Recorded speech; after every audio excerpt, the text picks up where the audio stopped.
아멘.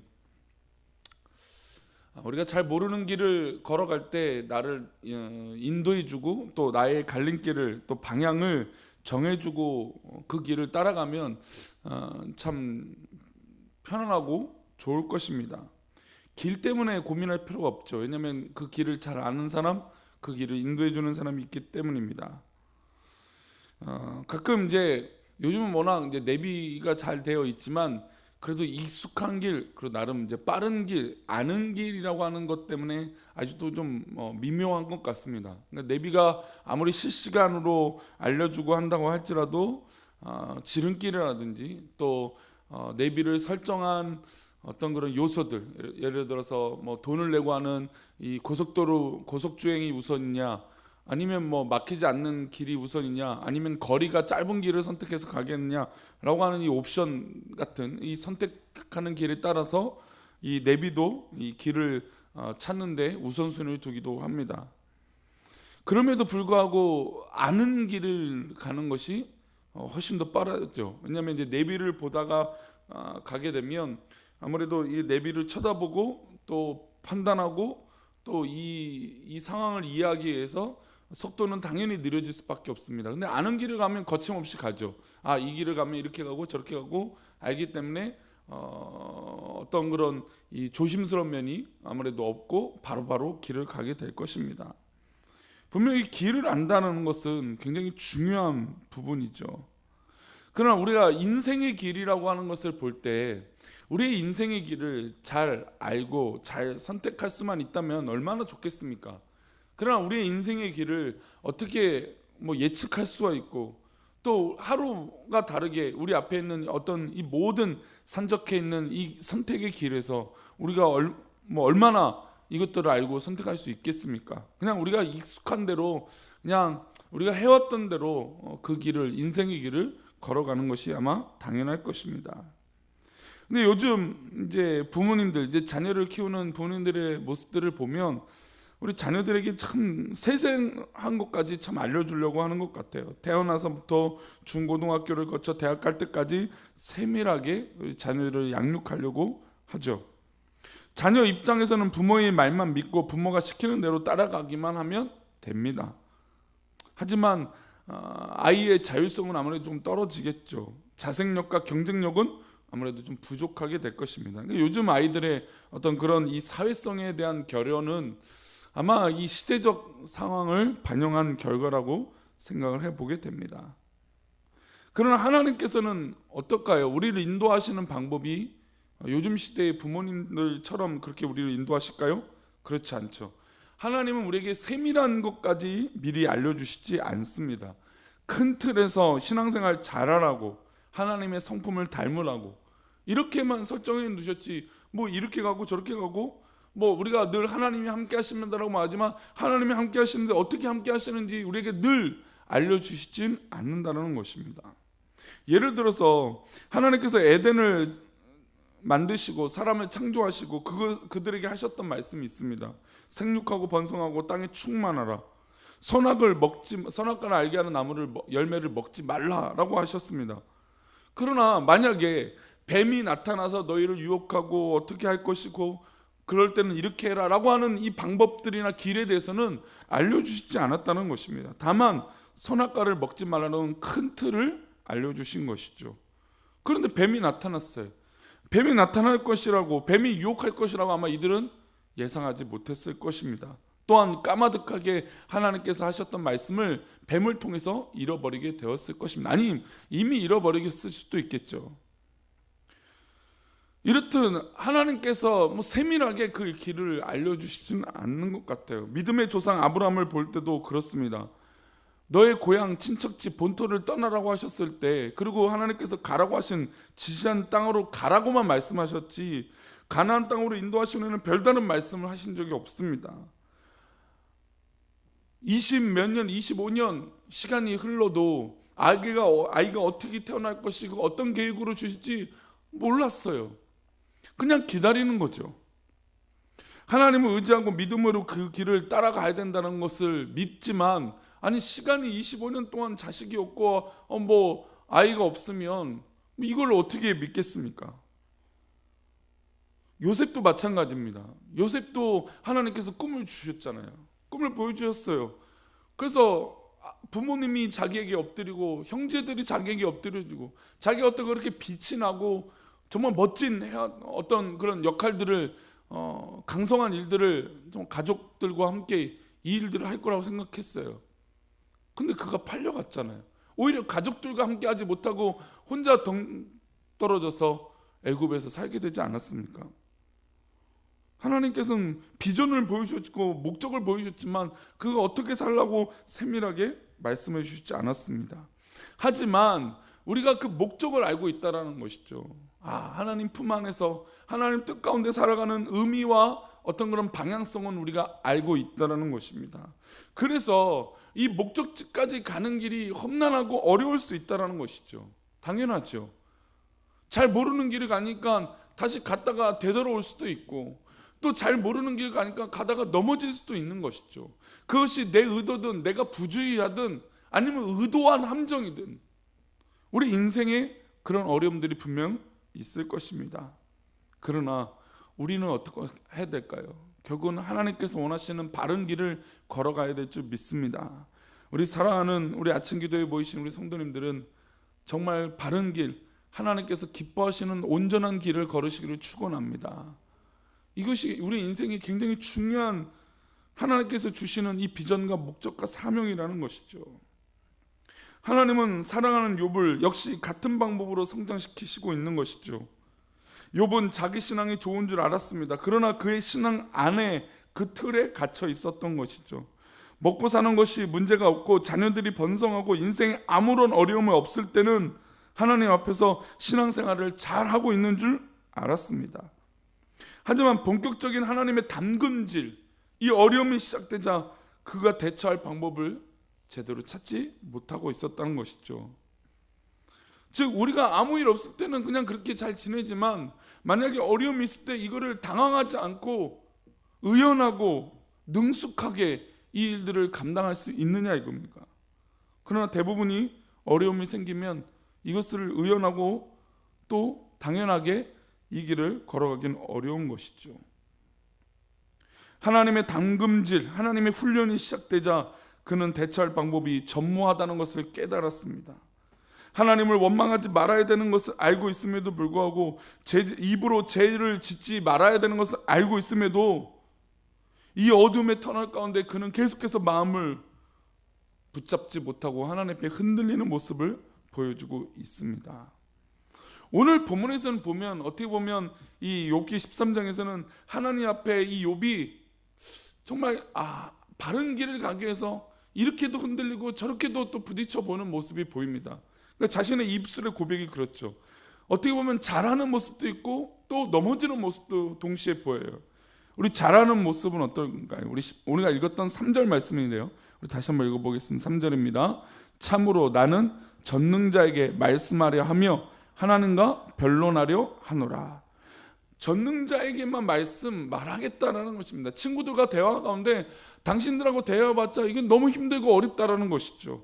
그래서 나는 그냥 오직 참으로 하나님, 전능하신 하나님께 말씀하고 싶다, 말하고 싶다, 대화하고 싶다, 우리 하나님과 깊은 교제하고 싶다라고 이야기하고 있는 것입니다.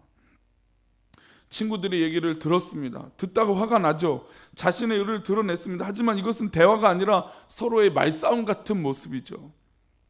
욥은 이제 친구들하고 대화하고 싶지 않았습니다. 그래서 결국 누구랑 대화하고 싶은 것인가요? 하나님과 대화하고 싶었다는 것입니다. 이것은 아주 욥이 잘하는 결정이죠. 우리가 또 우리 사랑하는 성도님들 앞에 어떤 일이 있든 하나님과 대화하시는 그런 열심이 있기를 축원합니다. 우리는 하나님과 대화하는 것입니다. 하나님과 변론하는 거예요. 물론 이 변론이라는 것이 좀 적극적으로 하나님과 뭔가 따지는 듯한 뉘앙스도 있습니다. 그러나 어쨌든 하나님과 이것을 정말 사투하는 것이죠. 목숨을 걸고 이 문제를 하나님 앞에 해결하기 위해서 기도하는 것이죠.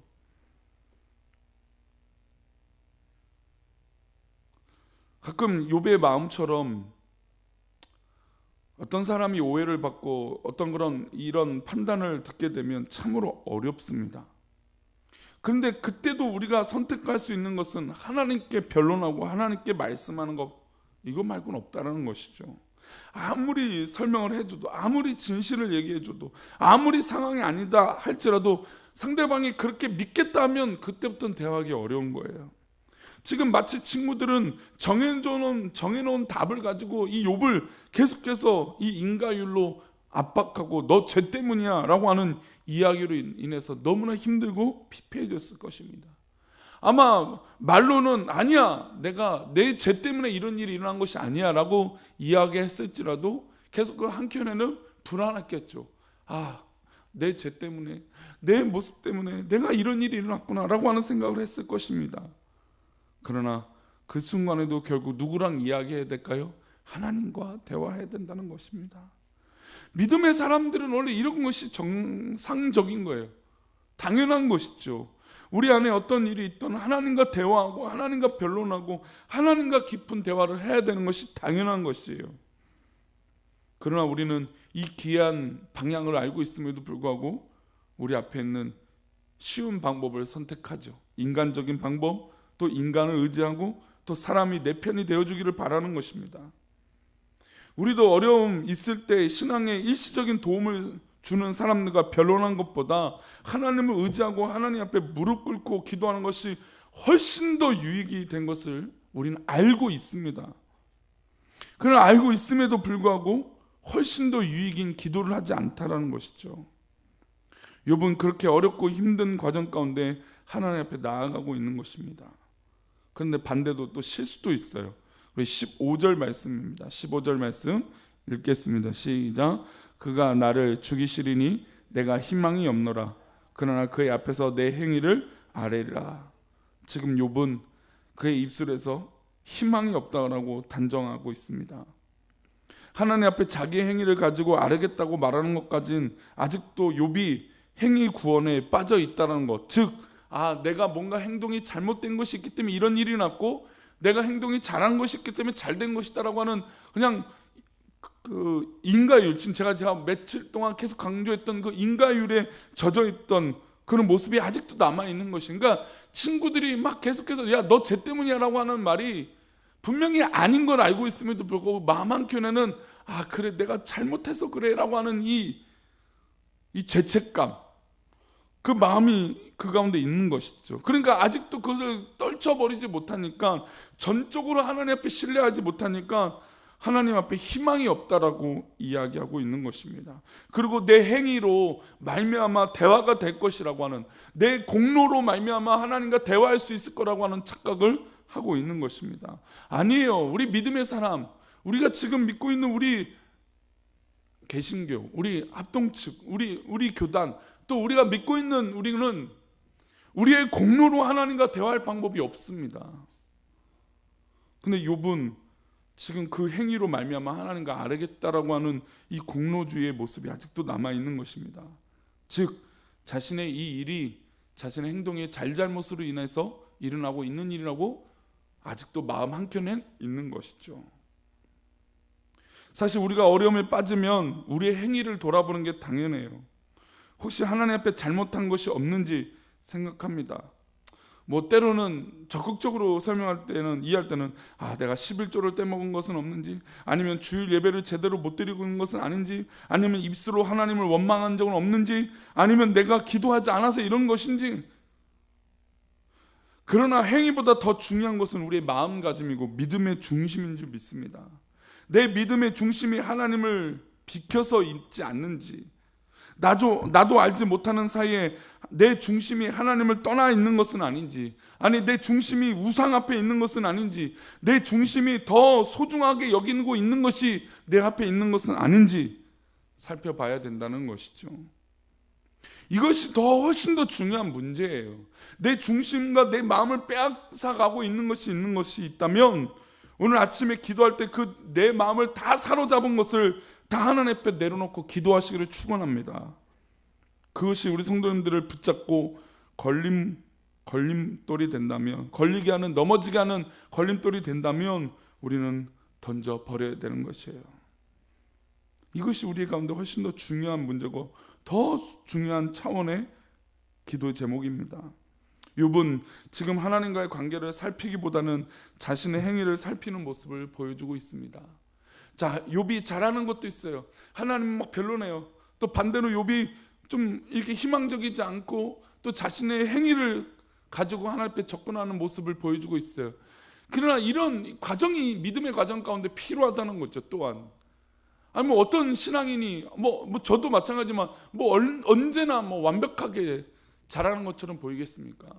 그리고요, 제가 아무리 제 중심이 아니라고 하더라도요, 성도님들이 그렇게 바라보면 그런 거예요. 또 그게 소위 말하는 민심과 여론 아니겠습니까? 그러나 그것도 우리에게 또 필요하다는 것이죠. 그래서 자충우돌하면서 결국은 우리가 진짜 아예 다른 길 가지 않고 이 길도 가고 저기도 하고 저기도 부딪히고 여기도 부딪히다가 결국 하나님께서 원하시는 것이 무엇인지 깨달아 아는 바른 길을 가는 것이 굉장히 중요하다는 것입니다. 욥은 지금 이러한 과정이 있는 것이죠. 좋은 길도 하나님께 기뻐하시는 길도 가다가 또 하나님께서 기뻐하시지 않는 길도 또 가는 거예요. 또 이렇게 또 가다가 결국 자기의 중심이 누구 앞에 있음을 고백하게 될까요? 하나님 앞에 있어야 되는 것을 고백하게 되는 것입니다. 사랑하는 성도님들, 특별히 또 이 아침에 기도하는 우리 사랑하는 성도님들에게 바른 길은 어떤 길이십니까? 하나님께서 원하시는 그 길은 어떤 길이십니까? 아마 성도님 삶 가운데 그 길이 하나님께서 주어주신 그 길이 있을 것입니다. 그 길이 우리 성도님들 가운데 있다면 물론 내가 이리로 흔들리고 저리도 흔들릴 때 있을지라도 포기하지 않기를 축복합니다. 온전하게 하나님 영광을 바라보고 그 길을 향해서 달려갈 때, 나아갈 때, 하나님께서 원하시는 그런 바른 길을 사모할 때 우리의 길에 온전한 하나님 비치신 그 길로 우리를 인도하여 주실 줄 믿습니다. 그러니 우리 사랑하는 성도님들, 어떤 일로 인하여 낙심하기 전에 하나님 앞에 바른 길을 가기 위해서 기도하시기를 축원합니다. 우리의 마음을 빼앗기기 전에 어떤 현상으로 인해서 내 마음을 홀쭉 다 빼앗기기 전에 하나님 마음이 어떤 것인지, 하나님의 뜻이 어떤 뜻인지 정말 깊이 변론해서 기도해서 하나님께서 기뻐하시는 그 길을 걸어가시는 우리 사랑하는 성도님 되시기를 축원합니다. 우리 꿈꾸는 교회도 지금 우리가 바른 길을 가고 있는지 참 헷갈릴 때가 많습니다. 그러나 우리에게 계속해서 확신을 주고 계시죠. 계속해서 우리에게 도전을 주고 계시죠. 그렇다면 이 길은 분명히 하나님께서 인도하고 계시는 길인 줄 믿습니다.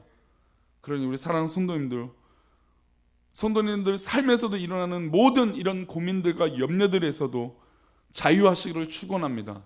그리고 하나님께서 기뻐하시는 바른 길을 가서 하나님 영광된 그 길을 온전하게 나아가는 우리 사랑하는 성도님 되시기를 축원합니다. 기도하겠습니다. 하나님,